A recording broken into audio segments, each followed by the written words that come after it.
this is the last session, but I know you guys don't want to leave, so this is the Patient Engagement Strategies in Retinoblastoma Care. I'm Helen Dimaras, and I'll be your moderator. We have 2 online speakers and 1 in person, and I actually know all 3 of them really well.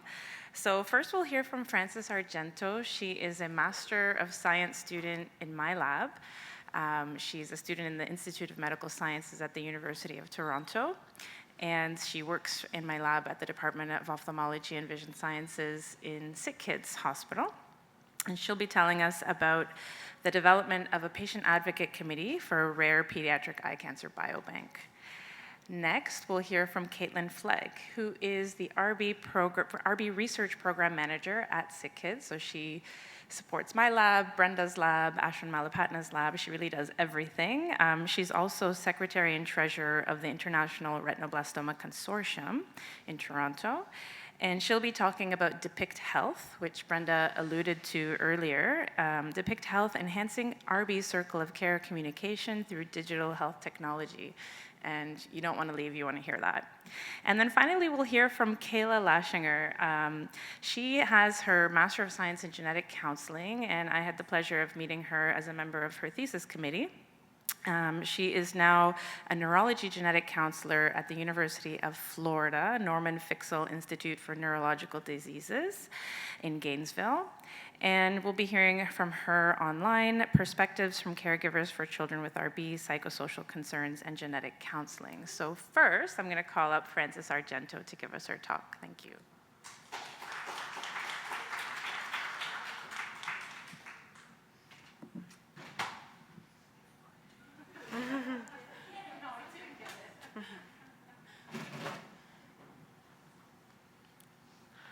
Thank you so much for the introduction, and thank you for the opportunity to be speaking here today.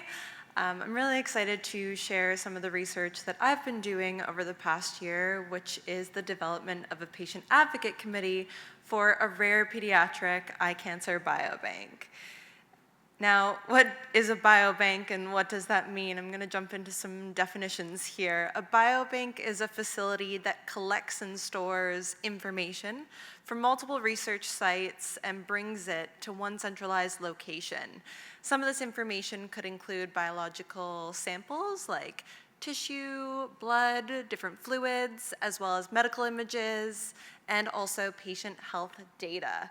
Now, the Kids Eye Biobank specifically collects information related to child eye and vision health, and that could be cataract to glaucoma to retinoblastoma, and the Kids Eye Biobank has a really strong rare childhood eye cancer focus. So how does the Kids Eye Biobank operate?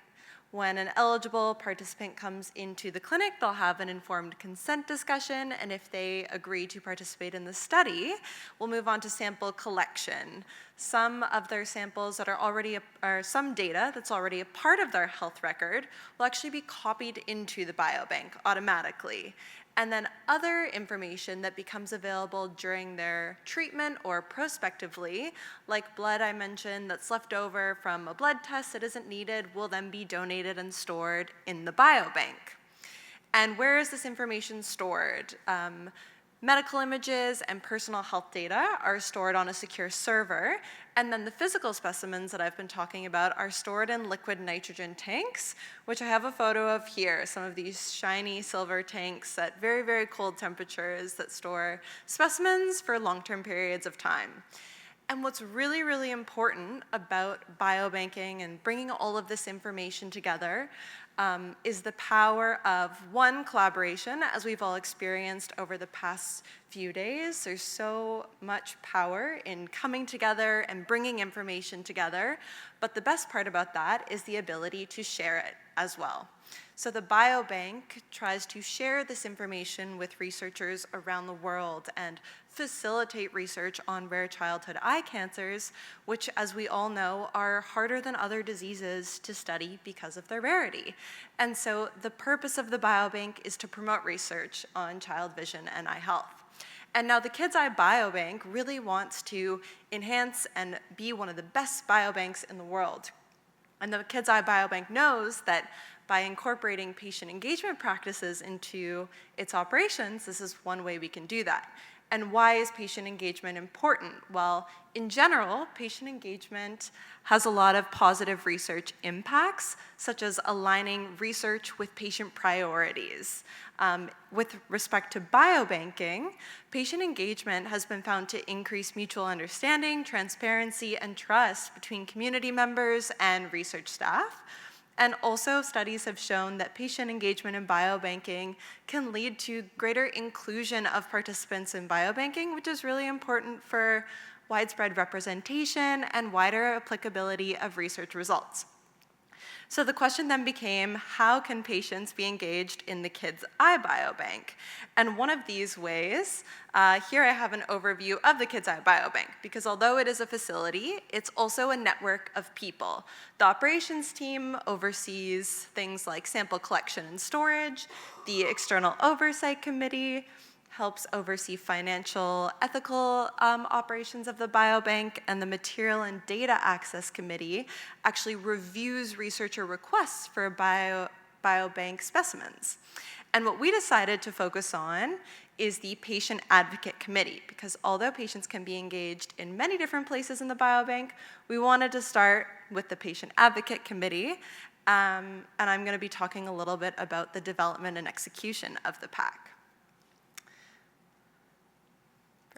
So first, the idea for the PAC was integrated into the design and execution of the biobank, and an initial terms of reference was developed, and that has to do with what definitions of the PAC, definitions of roles for people on the PAC, membership conditions, compensation, etc. And then we moved on to recruitment of potential PAC members before actually establishing meetings. So meetings were held online, monthly, over Zoom, and we used different tools in our meetings, such as Miro, Canva, and Adobe.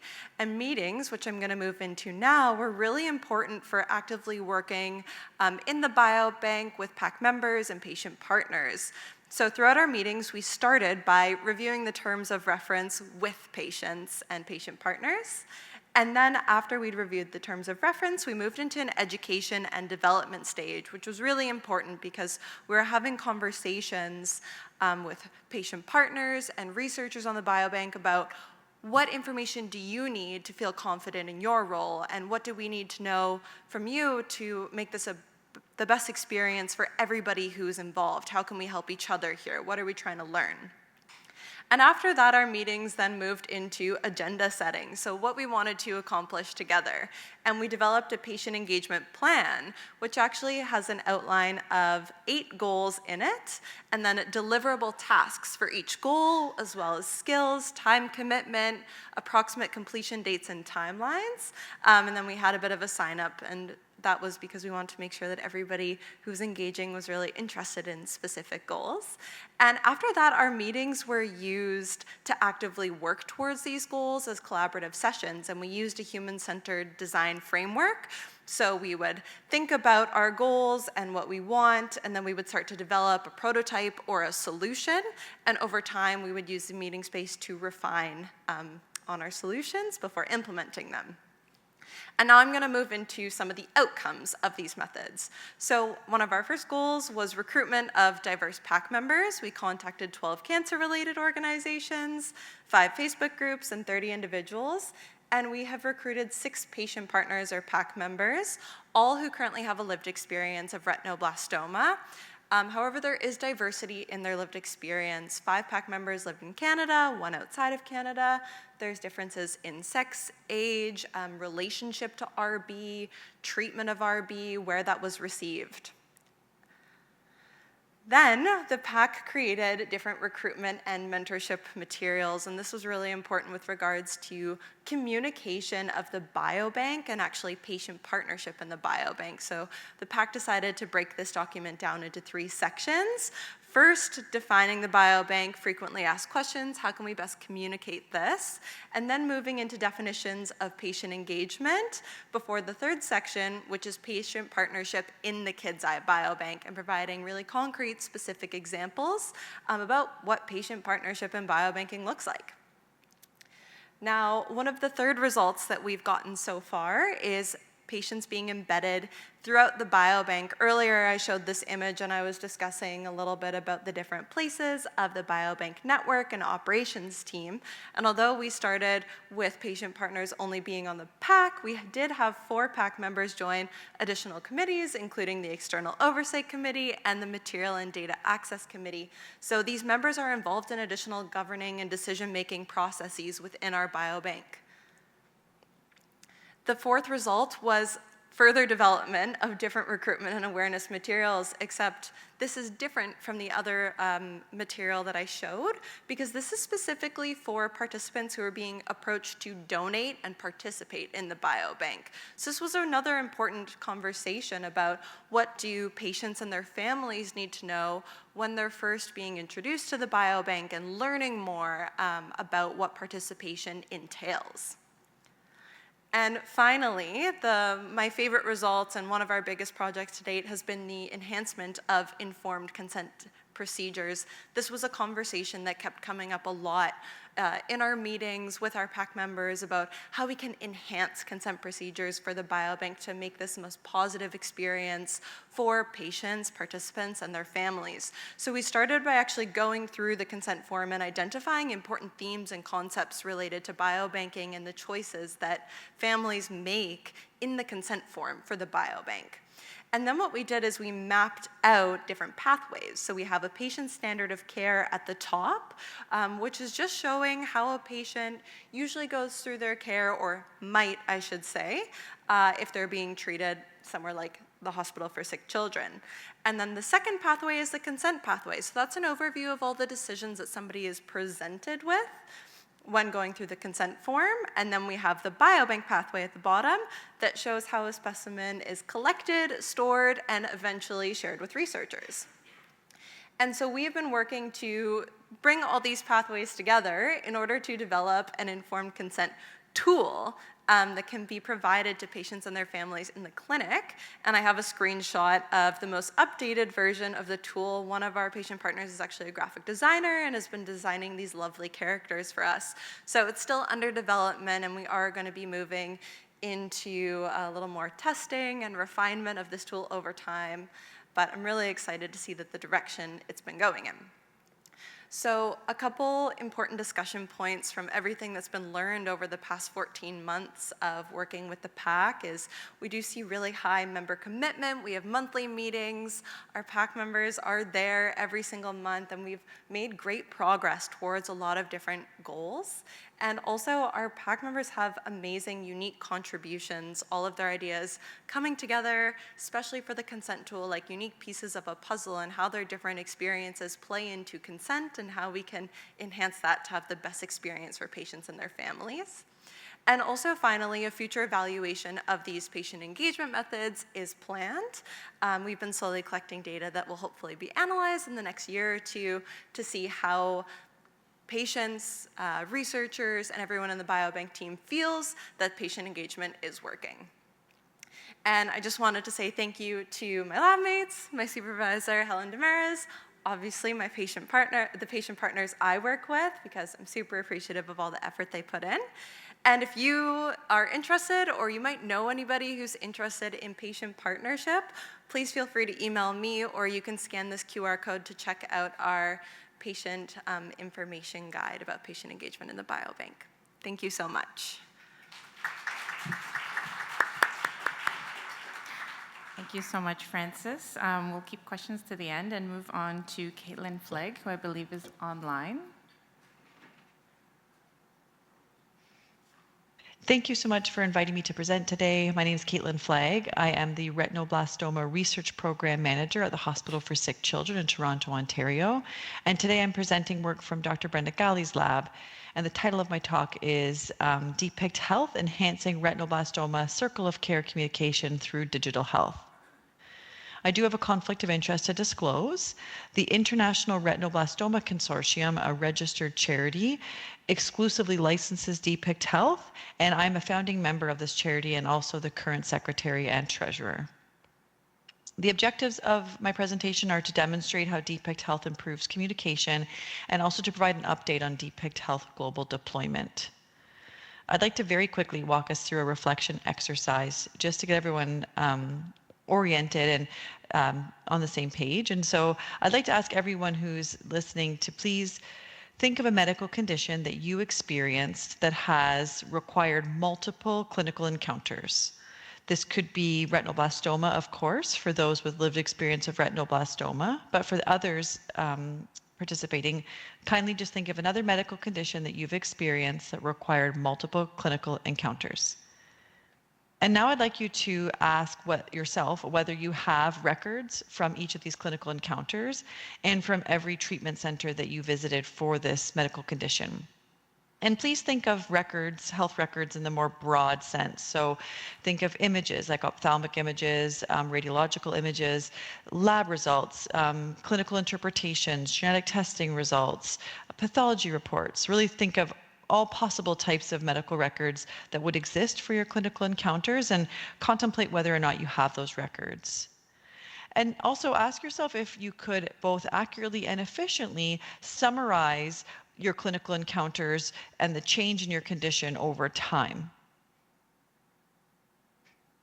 And lastly, consider please whether you could share your records that you have with your circle of care. And circle of care is a really broad term that has any number of definitions, but at least in the context of retinoblastoma, it can often be thought about as hospitals that are involved in patient care over time and the providers in those hospitals, of course the patient family, as well as informal caregivers like extended family members, and community health providers, which would include things like pediatricians, dietitians, orthoptists, and any number of other different community-based providers. So please kindly think about that reflection exercise. We'll circle back to it in a little bit. But now I want to orient you to DEPICT Health. And the tagline of DEPICT Health is full view for life. And I think that will become apparent why that is in just a few minutes. So what is DEPICT Health? Well, it's a web-based point-of-care database that was developed by Dr. Gali to address the fragmented communication that exists among retinoblastoma circles of care. And the predecessor for DEPICT Health, called eCancer Care, has been used in the Hospital for Sick Children in Toronto since 2003. Now, how does DEPICT Health work? Well, sites or hospitals agree to use DEPICT Health as a service. The sites would approach their patients and obtain their informed consent to use DEPICT Health. With consent, each patient would be given a DEPICT Health account. And then at every clinical encounter at that site, healthcare providers would enter in data for that healthcare encounter into DEPICT Health. Data from all of the sites that the patient visits would be summarized in one timeline with details available by point and click. And those data are accessible not only to the sites, but also to the patient family and all of the members in the patient's circle of care. On the screen now, I'm demonstrating one of these DEPICT Health timelines. The top bar represents the patient's right eye, the bottom, the patient's left eye, and each icon represents a clinical encounter. Moving from left to right, we start with the diagnosis of the patient and the clinical encounters that happened longest ago, and then the right is the most recent clinical encounters. And each icon has a different meaning. These purple lines, for instance, symbolize systemic chemotherapy. The yellow triangle is indicative of an enucleation. The red triangles are intra-arterial chemotherapy. The blue triangles are intravitreal chemotherapy. These diamonds are focal therapy. And what's hopefully very apparent to you is by looking at one of these timelines, someone who has very little familiarity with a patient could accurately and efficiently understand the treatment course that the patient experienced. We know the patient was diagnosed in 2015. We know that they lost their left eye in 2017, but the right eye was salvaged. They had a combination of systemic and focal therapies. And then what the software enables is for you to click on each of these icons to unpack more detailed clinical information. DEPICT Health is designed to be disease specific, so the data fields that are available for each clinical encounter are customized, in this case, for retinoblastoma. There's unique fundus diagram software, so healthcare providers can electronically draw the fundus diagrams at each clinical encounter. There's an image upload section for the right and left eye. There's also sections in here to document pathology findings, to document vision, and a variety of other features that are relevant for retinoblastoma patients. Here we're showing the findings of the eyes at the time of diagnosis as staging UA, and the findings of the eye at the time the left eye was ultimately enucleated. So with this, I hope I've convinced you that DEPICT Health is an interesting alternative and an innovation to the current medical record landscape. With DEPICT Health, as I showed in the previous slide, you can accurately consolidate information from multiple sites or treatment centers into one timeline that summarizes the full patient's treatment course, and then you can access more detailed clinical information as is necessary. And this is, as I just mentioned, a very big contrast to the current medical record system in many ways. Currently, medical records, whether they're paper or electronic, are siloed generally by hospital.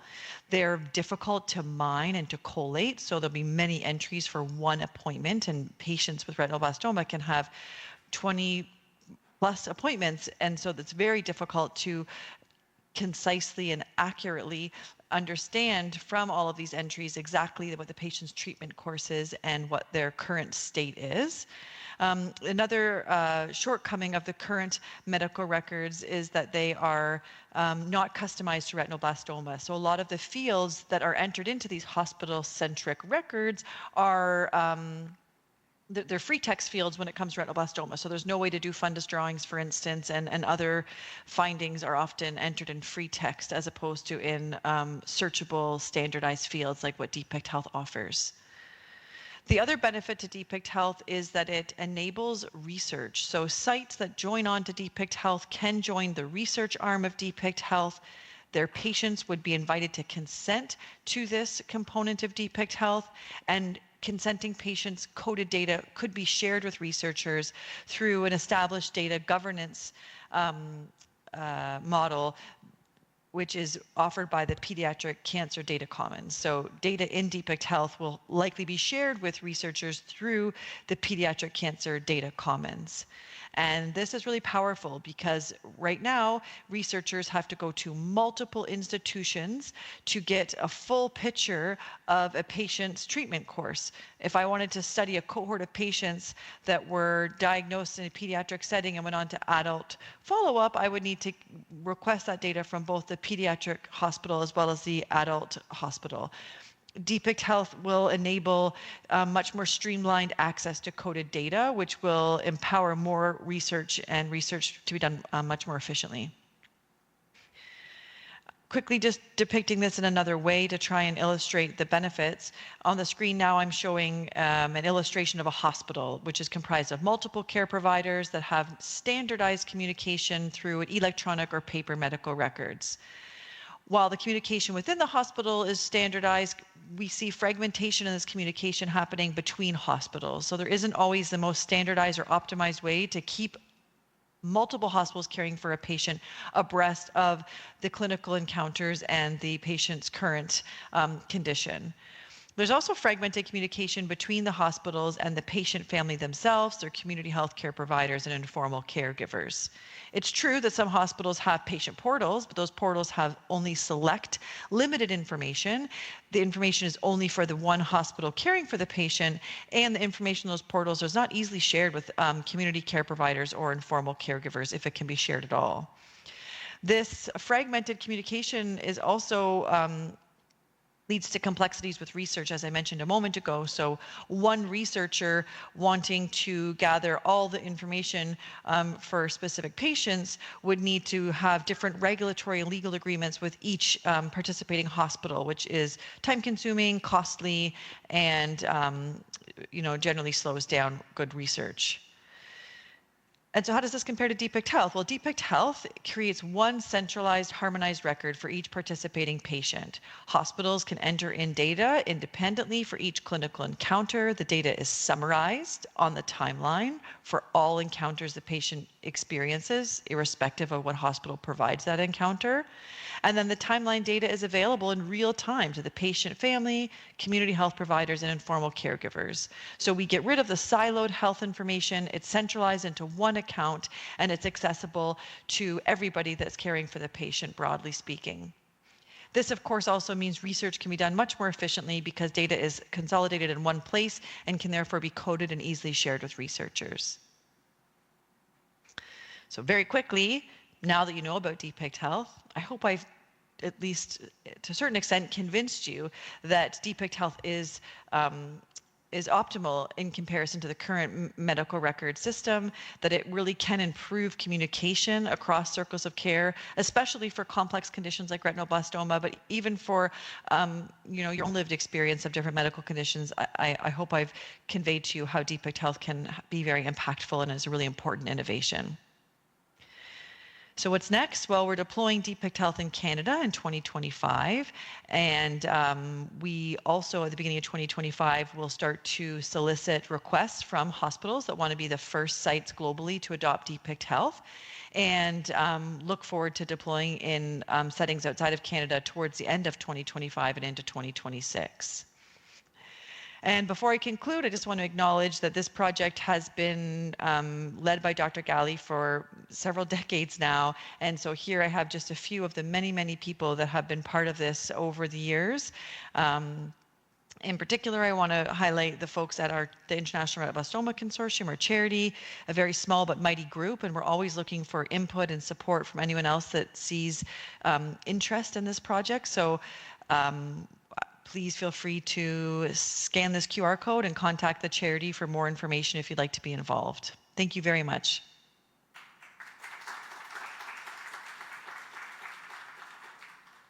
Thanks, Kaitlyn.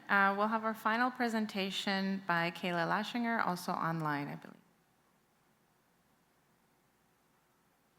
Hello, everybody. My name is Kayla Lassinger, and I'd like to thank you for taking the time to come and listen to this talk. In this brief talk, I will be discussing perspectives from caregivers for children with retinoblastoma, including their psychosocial concerns in relation to genetic counseling. I wanted to first begin with a bit of an introduction about myself. I am a recent 2024 graduate from the University of South Carolina's Genetic Counseling Program, and I recently started practicing as a genetic counselor in neurology at the University of Florida. This project that I'll be discussing today was completed as a part of my master's thesis project, and I had several committee members who made this project possible and supported me along the way, including Helen Dimaras, Cami Wolf-Schneider, and Whitney Dobek. My project was conducted using a survey that we sent out to different retinoblastoma support groups, including We See Hope, as well as those on Facebook. And we specifically wanted to have answers from those parents who included mothers, fathers, and legal guardians for children with retinoblastoma currently or in the past, and those who reside in the United States. This is because there has not been any research done on those specific to retinoblastoma within the United States, and we wanted to focus on this population. Our survey asked about a few different items which we will walk through with our results, but those largely center around the feelings and concerns of parents, as well as what resources they found helpful versus what they would have liked to have, as well as those thoughts from the parents on genetic counseling related to retinoblastoma. In our survey, we gathered a total of 57 responses that we were able to use for analysis. And overall, the majority of parents who completed our survey were mothers who were white. And in terms of their children, the largest proportion that we saw were those children who were diagnosed with retinoblastoma in one eye between the years of 2016 to 2020. And we saw that the majority of participants had no family of history of retinoblastoma besides their child who had been diagnosed with it, as far as they had known. We'll now move into the findings of the study, and we'll move into our first category, which is looking at the psychological concerns of parents. Overall, we did find that parents experienced several psychological concerns, including mild anxiety, depression, guilt, shame, and loneliness. And within those findings, there were a few of those that were statistically significant. In relation to healthcare, we found that those who had children who received care at multiple locations had the highest levels of guilt and shame, while those who had children that had a positive genetic test result had the highest levels of guilt and shame as well. Now, specifically in relation to genetic counseling, we also had some statistically significant findings. For one, those who saw a genetic counselor after treatment was complete had the lowest levels of anxiety and depression, while those who saw a genetic counselor during the treatment process had the highest levels of anxiety amongst the group. However, those who saw a genetic counselor multiple times, so either before the treatment begun, during the treatment process, or after, had the highest overall depression levels within this group.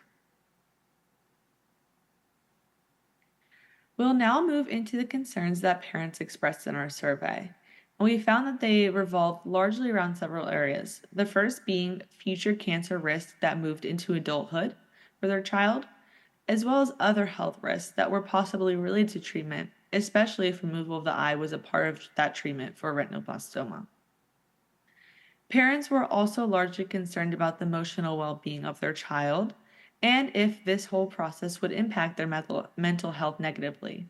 For example, causing anxiety or depression from going through all of this treatment and having that medical journey that they were on, as well as emotional concerns of the parent as they're caring for their child and worrying about a diagnosis of cancer. We also saw that parents discussed emotional concerns for peers. For example, how their child would be treated in school, if they would experience bullying or any discrimination within school, as well as later on in life with future care, if they would be discriminated against for jobs or internships in different employment opportunities. Third large category that we saw for retinoblastoma related concerns were lifestyle concerns. These largely focused in the present moment. For example, parents were worried about balancing caring for their other children without a diagnosis of retinoblastoma, as well as balancing taking their child to medical appointments and balancing their work-related responsibilities. We'll move into the next category of our results, and this is looking at resources that parents were provided, as well as those that they wish that they were provided. So largely, individuals mentioned that they were provided connection with organizations such as this one, as well as with other families through the local area or through Facebook support groups. And many noted the immense support that they found through online organizations because of how accessible they were and how they could connect to people all throughout the country and all throughout the world as well. Another common resource that was provided to families was in terms of educational information. So this included pamphlets, handouts, printouts, different books, as well as education discussed within their appointments with their different providers. On the other hand, in terms of what parents wished they would have been better informed of, this largely centered around having better education as well as better guidance for the future. This was in terms of medical care, for example, for how to screen for adult onset cancers that would develop later in life for their child, as well as any other psychological concerns or mental health concerns that would arise as their child grows up or that would arise within the family during or after treatment as well. So moving into our final category results, we looked at genetic counseling and what was helpful and not helpful, and the results were a bit mixed amongst the group. So many found genetic counseling to be very helpful in terms of the scientific information discussing how genes are inherited and could be passed through a family, as well as the family planning aspect of this. In contrast to that, others found that the information discussed in genetic counseling appointment was not helpful, as well as the timing of that appointment to not be helpful. Some of our respondents said that they wished the information was discussed later on when they were not amidst a diagnosis and had a pressing medical issue in front of them. That was their priority at the time. And they wish they could have time to go back and ask questions when they were more focused on genetic counseling and that appointment. Others had wished that genetic counselors would be available throughout the process rather than having 1 or 2 meetings throughout that treatment process. And they wish that information would be available to them further down the line, as well as to have new information discussed that was not as repetitive as discussed in their other provider appointments. Others actually discussed that they would prefer to have more information on family planning, as well as more discussion on the medical management than they had received from the genetic counseling appointment. So there was a lot of contrast amongst the groups and what they found helpful and not helpful. So overall, what does this mean? What did we find in this study? Well, first off, this is the first study in the US that's specific to retinoblastoma parents related to their emotions and genetic counseling. And this can provide information to the healthcare teams of the future and future research to understand thoughts for retinoblastoma families. And as well to build that information and foundation to get more data and share more of our ideas, especially as healthcare evolves. And for one, it shows that there is a common experience amongst parents when their child is diagnosed with retinoblastoma. This diagnosis is, of course, overwhelming, and many parents experience psychological distress in terms of anxiety, depression, guilt, shame, and loneliness. And that can persist for years, even following a diagnosis. We also saw similar concerns voiced among parents about the information discussed and what they wish was discussed. While this is all something that we found, we acknowledge that this is not a one-size-fits-all approach, and everyone experiences their own journey and has their own emotions and their own concerns.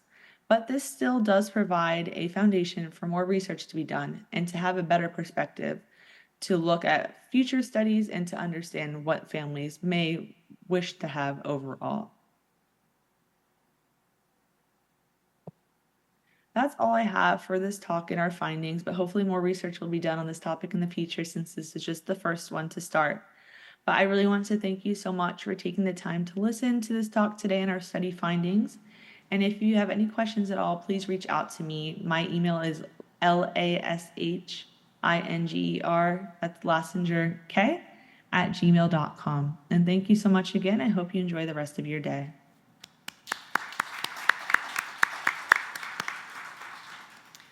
Thank you to all three of our speakers. I think you can see how patient engagement covers a broad spectrum. Kayla's presentation nicely showed us how consulting with patients as research participants can help us uncover their needs and experiences. Kaitlyn showed us a new tool that can help empower patient families to really take control of their health care. And Frances showed us how patients are really leading research and really going to help us do a lot of those molecular studies we need, bringing us back to that first panel on genetics. So I know it's in the end of the day, but are there any burning questions? I'm not sure if Kaitlyn is also online on Zoom.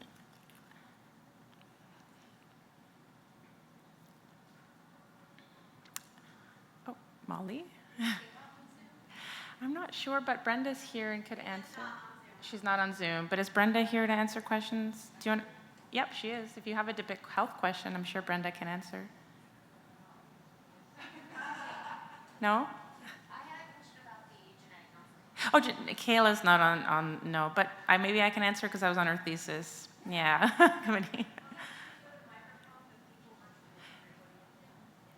We're just waiting for Molly. Great. So, hi. I thought it was super interesting that they had found that the parents that had seen a genetic counselor multiple times had experienced the highest amounts of depression. And I was wondering if you had any theories about why that is. We don't know, and the truth is the scale that was used for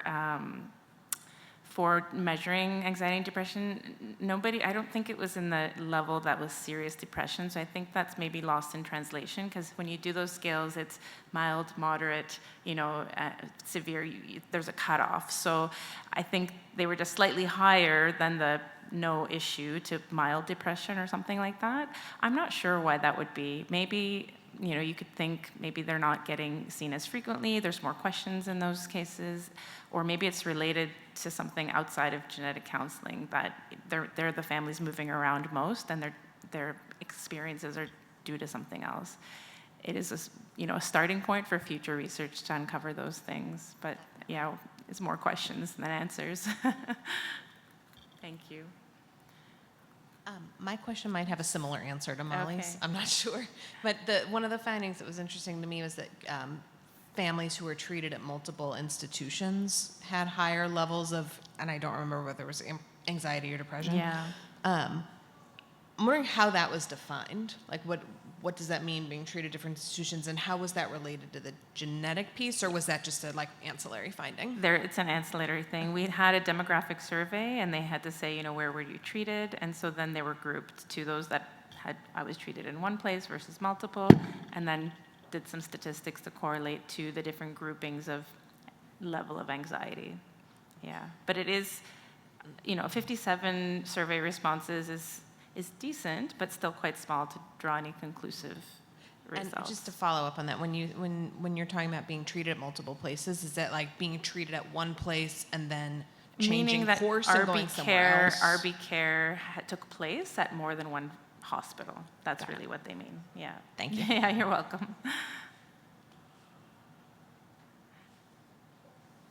Great. Thank you so much to everyone.